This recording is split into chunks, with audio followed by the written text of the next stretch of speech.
నమస్కారం. సుఖీభవకు స్వాగతం. ఈరోజు సుఖీభవలో తోక ఎముకలో నొప్పి వేధిస్తోందా?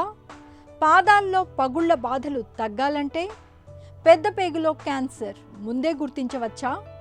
పిల్లలు బరువు పెరగడం లేదా? ఇంకా హెల్త్ టిప్. ముళ్ళ మీద కూర్చున్నట్లుగా వేధించే పైల్స్ బాధలు మనలో చాలామందికి అనుభవమే. అయితే పైల్స్ లేకపోయినా ఇలాంటి బాధలే అనుభవంలోకి వస్తుంటే అది ఖచ్చితంగా తోక ఎముకలో సమస్యే. వెన్నెముక చిట్ట చివర పిరుదుల మధ్య భాగంలో ఉండే ఈ తోక ఎముకలో నొప్పి అనేది మనిషికి ప్రత్యక్ష నరకాన్ని చూపిస్తుంది. ఎక్కడా కాసేపు కుదురుగా కూర్చోనివ్వదు. కూర్చున్నప్పుడు, లేచినప్పుడు, మూత్ర విసర్జన సమయంలో తీవ్రమైన నొప్పితో బాధిస్తూ ఉంటుంది. తోక ఎముకలో వేధించే నొప్పికి ఆయుర్వేద వైద్యం చెబుతున్న చికిత్సలు, పరిష్కార మార్గాల గురించి ఇప్పుడు తెలుసుకుందాం.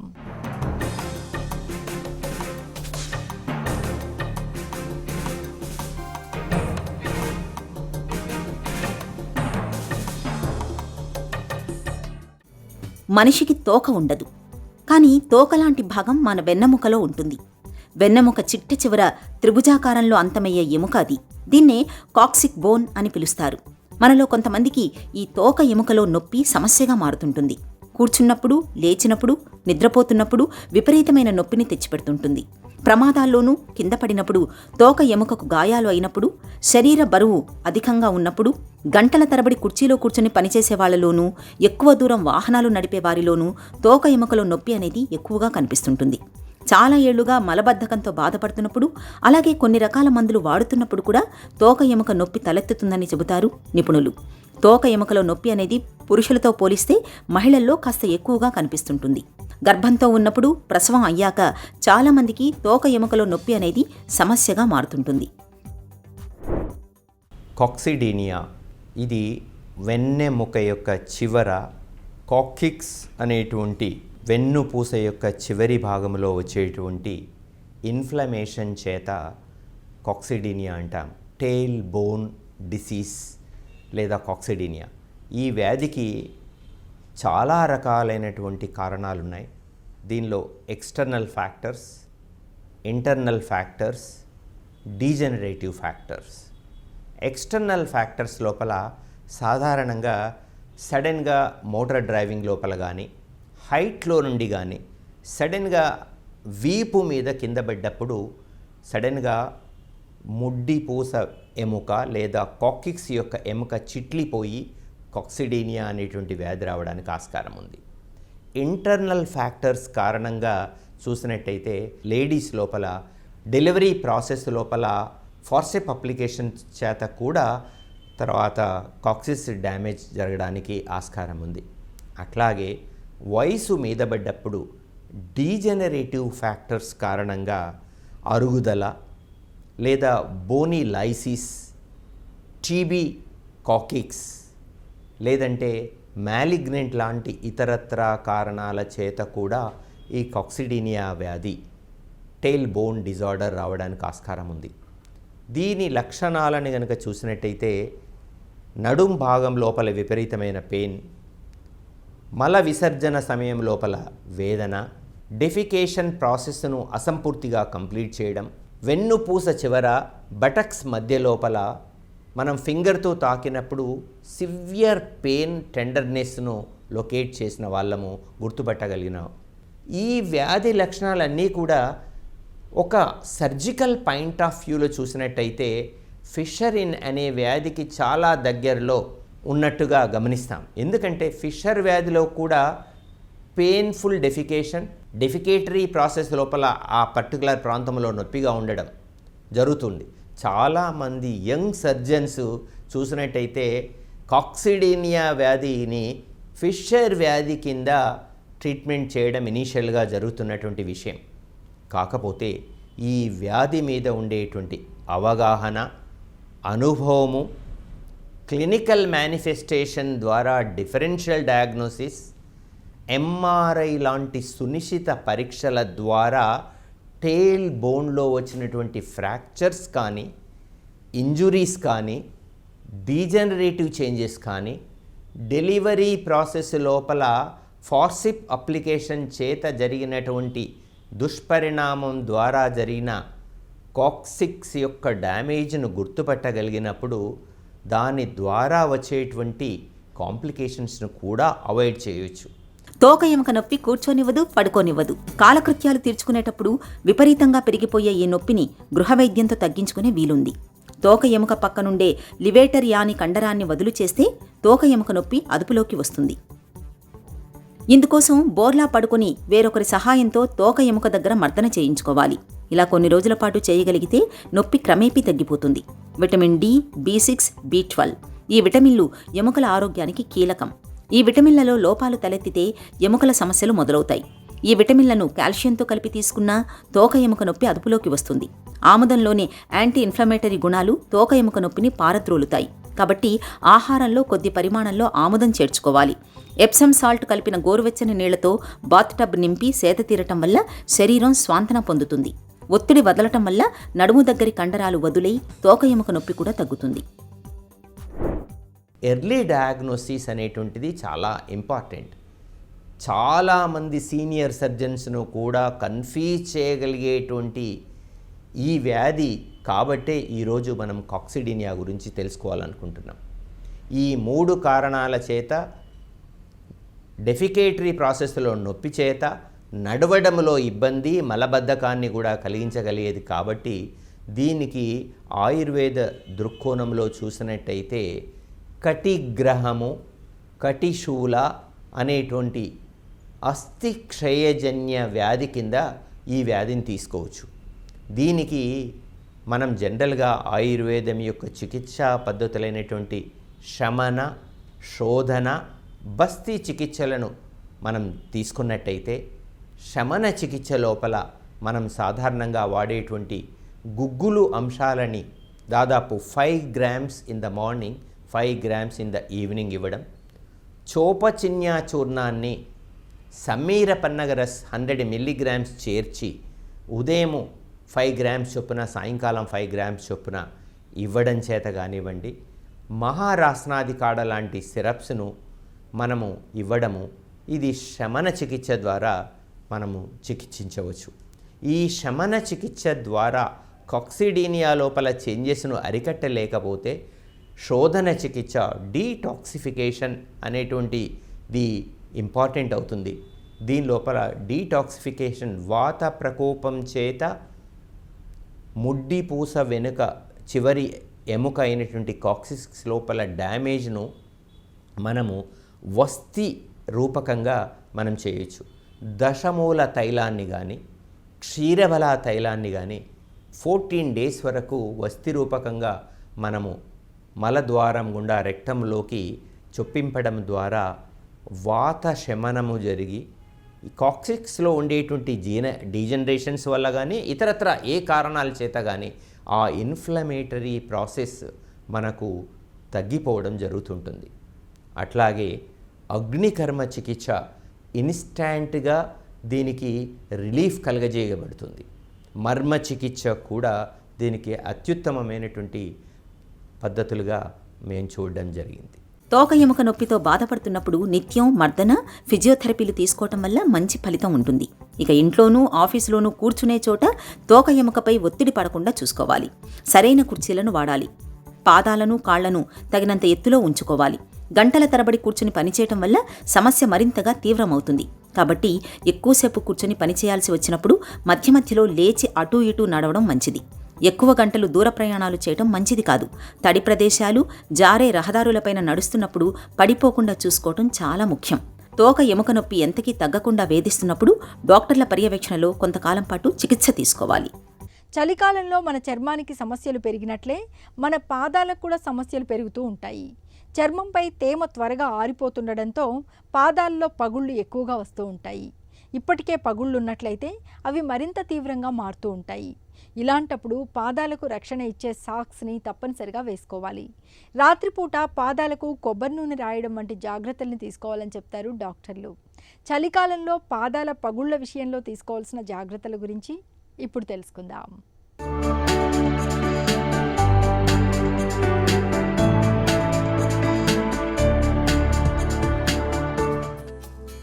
శీతాకాలంలో తీవ్రమైన చలి ధాటికి చర్మంతో పాటు పాదాలకు కూడా సమస్యలు పెరుగుతుంటాయి. తేమ శాతం తగ్గిపోవడంతో పాదాల్లో పగుళ్ల బాధలు పెరుగుతుంటాయి. ఇలాంటప్పుడు కొన్ని ప్రత్యేక జాగ్రత్తలు తీసుకోవడం ద్వారా పగుళ్ల బాధల నుంచి మంచి ఉపశమనాన్ని పొందవచ్చు. ముఖ్యంగా పాదాల్లో మురికి చేరకుండా చూసుకోవాలి. గోళ్లను తరచూ కట్ చేసుకుంటూ ఉండాలి. కొంచెం ఉప్పు కలిపిన గోరువెచ్చటి నీటిలో ఒక అరగంట పాటు పాదాల్ని ఉంచుతూ ఉంటే చర్మంపై మృతకణాలు తొలగిపోతాయి. పాదాల్లో మురికి చేరకుండా ఉంటుంది. ఒక బకెట్లో పావు భాగం వరకు నీళ్లు తీసుకుని అందులో 1 స్పూన్ కొబ్బరి నూనె, 1 స్పూన్ విటమిన్ ఈ నూనె, 1 చెంచా వంట సోడా వేసి ఒక అరగంట పాటు కాళ్ళు అందులో ఉంచాలి. ఇలా చేస్తే పాదాల్లో పగుళ్ల బాధలు తగ్గుతాయి. 1 చెంచా బాదం ఆయిల్, 1 చెంచా ఆలివ్ ఆయిల్, కొద్దిగా యూకలిప్టస్ ఆయిల్ను కలిపిన మిశ్రమాన్ని తరచూ పాదాలకు పట్టిస్తూ ఉండాలి. పాదాలు మృదువుగా మారతాయి. ముల్తానీ మట్టిలో గులాబీ నీరు కలిపి పాదాలకు పూత వేసి పావు గంట అయ్యాక కడిగి మాయిశ్చరైజర్ రాయాలి. తరచూ ఇలా చేయడం వల్ల చర్మం మీద మృతకణాలు తొలగిపోతాయి. పగుళ్ల బాధలు తగ్గుతాయి. పెద్ద పేగు పేరులోనే కాదు ప్రాధాన్యంలోనూ పెద్దదే. పేరుకు పెద్దదైనా ఉండేది మాత్రం జీర్ణ వ్యవస్థలో ఎక్కడో చిట్ట చివరన ఉంటుంది. అయినా పెద్ద పేగు ప్రాధాన్యాన్ని తీసిపారేయలేం. సాధారణ నీళ్ల విరేచనాలు మొదలుకొని ప్రమాదకరమైన క్యాన్సర్ల వరకు ఎన్నో రకాల సమస్యలు పెద్ద పేగులో కనిపిస్తూ ఉంటాయి. మరి వీటన్నింటినీ ముందుగానే ఎలా పసిగట్టాలి? ముఖ్యంగా పేగులో క్యాన్సర్ ఆనవాళ్లని ముందుగానే తెలుసుకునే వీలుందా? పెద్ద పేగులో క్యాన్సర్ను పసిగట్టే మార్గాల గురించి ఇప్పుడు తెలుసుకుందాం. పిల్లలు వారి వయసుకు ఎత్తుకు తగ్గట్టుగా బరువు పెరగాలి. అది ఆరోగ్యకరమైన లక్షణం. అయితే ఇవాళ చాలామంది పిల్లలకు తక్కువ బరువు అనేది సమస్యగా మారుతోంది. ముప్పూటలా తింటున్నా బరువు పెరగని వాళ్ళు కొందరైతే ఆటపాటల్లో మునిగిపోయి ఆకలిని మర్చిపోతున్నారు మరికొంతమంది. అమ్మ వెంటపడి బలవంతంగా తినిపిస్తున్నా వద్దంటూ మొహం తిప్పేసుకునే పిల్లలే మనకి ఎక్కువగా కనిపిస్తున్నారు. శారీరకంగా కొన్ని రకాల జబ్బులు, ఇన్ఫెక్షన్లు కూడా పిల్లలు తగినంత బరువు పెరగకపోవడానికి కారణాలుగా ఉంటున్నాయి. ఈ నేపథ్యంలో పిల్లలు బరువు పెరగకపోవడానికి కారణాలు, పరిష్కార మార్గాల గురించి డాక్టర్ని అడిగి ఇప్పుడు తెలుసుకుందాం.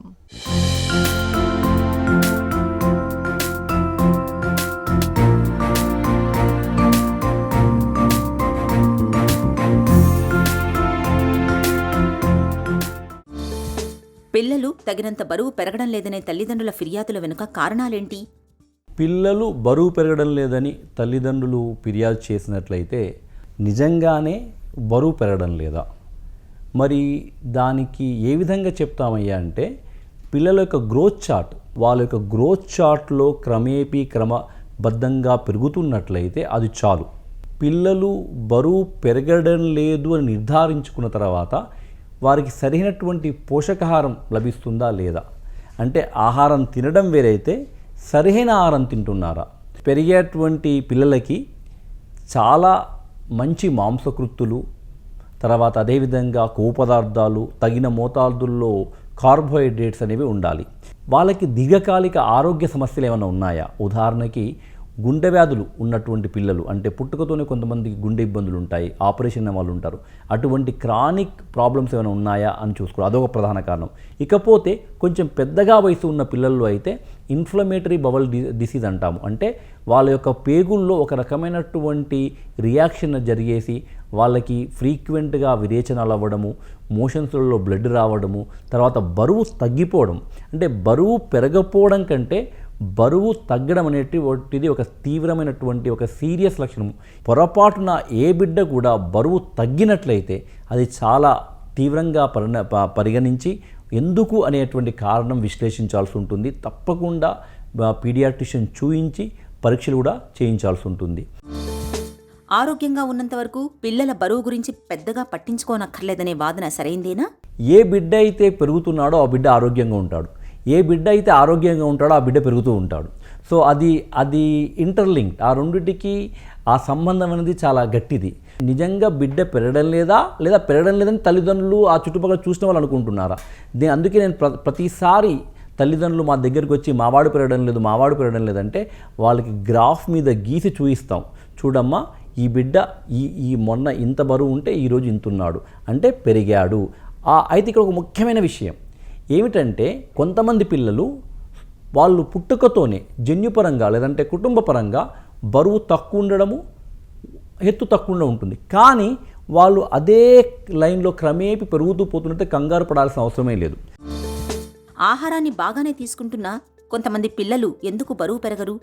నిజంగానే వాళ్ళు పెరగాల్సినంత పెరగకపోయినట్లయితే వాళ్ళకు సరి అయినటువంటి శారీరక శ్రమ కూడా వాళ్ళ పెరుగుదలని పెంచుతుంది, ఆ పెరుగుదల యొక్క హార్మోన్లు పెంచుతుంది. అదొకటైతే ఒక చక్కటి నిద్ర కూడా చాలా ముఖ్యం. ఎందుకంటే నిద్రలో పెరుగుదలని అంటే గ్రోత్ని పెంచేటువంటి హార్మోన్స్ బాగా స్రవించబడతాయి. సో సమతుల్యమైనటువంటి పోషకాహారము, చక్కటి శారీరక శ్రమ, సరైనటువంటి నిద్ర అంటే విశ్రాంతి చాలా ముఖ్యం. మరి ఈ మూడు కూడా పాలల్లో బిడ్డకు అందుతున్నాయాలా చేసుకోవడము. ఒకవేళ బిడ్డ సరిగా తింటూ ఎప్పుడు ఆకలిగా ఉంటూ బరువు పెరగకపోగా బరువు తగ్గుతున్నాడు అంటే అది చాలా ప్రమాదకరమైన లక్షణం. అప్పుడు కొన్ని సీరియస్ అగైన్ ఇవి కామన్ కాదు, మీరు కంగారు పడకూడదు. సో కొన్ని సీరియస్ కండిషన్ గురించి ఆలోచిస్తాము. లేదా ఏదైనా గుర్తించని దీర్ఘకాలిక తీవ్రమైనటువంటి ఆరోగ్య సమస్యలు, ఉదాహరణకి ట్యూబర్క్యులోసిస్ లాంటి పోషకాహార న్యూనత ఉన్న పిల్లల్లో ట్యూబర్క్యులోసిస్ జరగవచ్చు. అలా రకరకాల. బట్ అగైన్ ఇవన్నీ కూడా చాలా కామను కాదు. బరువు తక్కువ పిల్లలకు ఎలాంటి ఆరోగ్య సమస్యలు ఎదురవ్వచ్చు? సరైనటువంటి సమతుల్య ఆహారం లేక బిడ్డ బరువు పెరగకపోతే ఇమ్యూనిటీ దెబ్బతిని పదే ఇన్ఫెక్షన్స్ రావచ్చు. పోషకాహార న్యూనత వల్ల ఇన్ఫెక్షన్స్ పెరిగేటువంటి రిస్క్ చాలా ఉంటుంది. రెండవది, బిడ్డ శారీరకంగా బాగా అలసిపోవడం, చేయాల్సిన పనులు చేయలేకపోవడం, ఇకపోతే వాళ్ళ మెదడు చురుగ్గా ఉండకపోవడం. సో కాబట్టి వాళ్ళు ఏకాగ్రతతో సరిగా మంచిగా చదువుకోవడానికి, విషయాలు నేర్చుకోవడానికి, ఆటల్లో లీనమవ్వడానికి కుదరకపోవడం. ఒక ముఖ్యమైన విషయం చెప్పాలి. కొంతమంది పిల్లల్లో ఏ పిల్లలైతే ఎనీమియాతోని రక్తహీనతతో బాధపడతారో వాళ్ళు అంటే త్వరగా అలసిపోవడము, ఏ పనులు చేయలేకపోవడము, ఎక్కడ కూడా కాన్సన్ట్రేషన్ ఉండలేకుండా చదువుకోలేకపోవడము, వాళ్ళు బాగా చికాకు పడడము, ఇటువంటి సమస్యలు జరుగుతుంటాయి. సెరిలాక్, నెస్లే వంటి రెడీమేడ్ ఫుడ్స్తో పిల్లలు బరువు పెరిగే అవకాశం ఉంటుందా? బిడ్డలకు పెట్టేటువంటి ఆహార పదార్థాల్లో ఇంట్లో తాజాగా చేసి వేడివేడిగా చక్కగా ఇస్తే దానివల్ల వచ్చేటువంటి లాభము, దానివల్ల బిడ్డ పెరగడానికి అవకాశమే ఎక్కువ తప్ప కేవలం మీరు ఎక్కువ డబ్బులు పెట్టి కొన్నటువంటి కమర్షియల్ ప్రొడక్ట్స్ ద్వారా బిడ్డ బరువు పెరుగుతాడు అనుకోవడం అపోహ. పిల్లలు వారి వయసుకు తగ్గట్టుగా బరువు పెరగడానికి తల్లిదండ్రులు ఎలాంటి జాగ్రత్తలు తీసుకోవాలి? మొదటి 6 నెలలు తల్లిపాలు మాత్రమే ఇవ్వడము. సో ఎందుకంటే దీని ద్వారా బిడ్డ యొక్క ఇమ్యూనిటీ పెరగడము, బిడ్డ జీర్ణ వ్యవస్థ సరిగా అభివృద్ధి చెందడం. 6 నెలల ముందు ఉగ్గు లాంటి, తర్వాత ఈ సాలిడ్స్ అంటాము, అటువంటి వీనింగ్ ఫుడ్ అంటాము, అది ఇవ్వకూడదు. ప్రపంచ ఆరోగ్య సంస్థ సూచనల ప్రకారం 6 నెలలు నిండిన బిడ్డకే ఈ యొక్క ఘన పదార్థాలు మొదలుపెట్టాలి. సో అలా చేసినట్లయితే మీరు చక్కటి పునాది వేసిన వాళ్ళు అవుతారు, ఒక చక్కటి ఫౌండేషన్ వేసిన వాళ్ళు అవుతారు.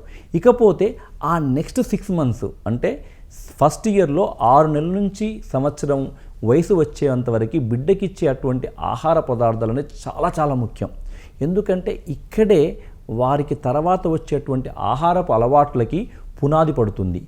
ఏ బిడ్డ అయితే ఎక్కువ వెజిటేబుల్స్కి లేదంటే ఎక్కువ భిన్న రకాలైనటువంటి ఆరోగ్యకరమైన పదార్థాలకి ఈ 6 నెలల్లో అలవాటు చేయబడతాడో ఆ తర్వాత ఆ బిడ్డ చాలా చక్కగా ఇబ్బంది పెట్టకుండా ఆహారం తీసుకుంటాడు, పోషకాహారం తీసుకుంటాడని శాస్త్రీయంగా కూడా నిరూపించడం జరిగింది. ఆ 6 నెలల తర్వాత బిడ్డకు 1 ఇయర్ వచ్చేసరికి పాల అవసరం ఎక్కువగా ఉండదు. చాలామంది ఇటు బిడ్డ ఘన పదార్థాలు తినాలి, సాలిడ్స్ తినాలి, అటు పాలు తాగాలనుకుంటారు. నో, మీరు ఎంత ఎక్కువగా పాలిస్తుంటే సంవత్సరం తర్వాత అంత తక్కువగా ఘన పదార్థాలు తింటాడు బిడ్డ. సో ఒకవేళ మీరు మెజర్డ్ పాలు ఇచ్చినట్లయితే 1 సంవత్సరం దాటినాక 1 సంవత్సరం వయసులో బిడ్డకి మీరు ఇవ్వాల్సినటువంటి పాలు అత్యధికంగా 300 to 400 ml in 24 hours. ఆ తర్వాత తల్లిపాలు 2 సంవత్సరాల వల్ల కూడా కంటిన్యూ చేయొచ్చు. ఇకపోతే తప్పకుండా వారికి రోజుకి ఒక 3 నుంచి 5 రకాలటువంటి వెజిటేబుల్స్ లేదా ఫ్రూట్స్ పోర్షన్స్ ఇవ్వడము, తప్పకుండా వాళ్ళ భోజనంలో ప్రోటీన్స్ని ఉండేటట్లు చూసుకోవడము, అండ్ తప్పకుండా వారి ప్రోటీన్లో కొంత ఫ్యాట్ ఒక ప్రపోర్షనేట్గా ఉంచుకోవడము. ఇంకొక ముఖ్యమైన విషయం ఏంటంటే చిరుతిళ్ళు బాగా తగ్గించుకోవాలి. అలా అని చెప్పి స్నాక్స్ ఇవ్వకూడదని కాదు, ఇవ్వాలి, అడపాదడపా తక్కువ మోతాదుల్లో ఇవ్వాలి. అదేవిధంగా పోషక విలువలు ఉన్నటువంటి ఆహారం ఎంత రుచికరంగా ఎంత భిన్నంగా ఉంటుందో కూడా వాళ్ళకి అలవాటు చేస్తూ ఉండాలి. సో ఇలా ముందుగానే అన్ని రకాల ఆహార పదార్థాలు అలవాటు చేయడము, క్రమేపీ వాటిని పెంచుకోవడము, చిరుతిళ్ళు ఎక్కువ ఇవ్వకపోవడము, అలా చేస్తూ ఉన్నట్లయితే సహజంగానే వారి పెరుగుదల, వాళ్ళ బరువు చక్కగా పెరుగుతుంది. పిల్లలు తగినంత బరువు ఉండటం అనేది వారి ఆరోగ్యానికి ఒక చక్కటి సూచిక. తక్కువ బరువుతో ఉన్నప్పుడు అందుకు కారణాలను తెలుసుకోవడం చాలా ముఖ్యం. శారీరకంగా ఏవైనా జబ్బులు, ఇన్ఫెక్షన్లు ఉంటే వాటికి సకాలంలో వైద్యం అందించాలి. ఆహార పదార్థాలను పిల్లలకు ఇష్టమైన ఆకృతుల్లో అలంకరించి అందిస్తుంటే వారు తినకపోవడం అనే సమస్యే ఉండదు. చిన్న చిట్కా మీకోసం. జలుబు బాధలు తీవ్రంగా ఉన్నప్పుడు ఉదయం పూట వేడి పాలల్లోకి కాస్త మిరియాల పొడి, కొద్దిగా సొంటి పొడిని కలుపుకుని తాగండి. వేధించే జలుబు బాధల నుంచి మంచి ఉపశమనం లభిస్తుంది.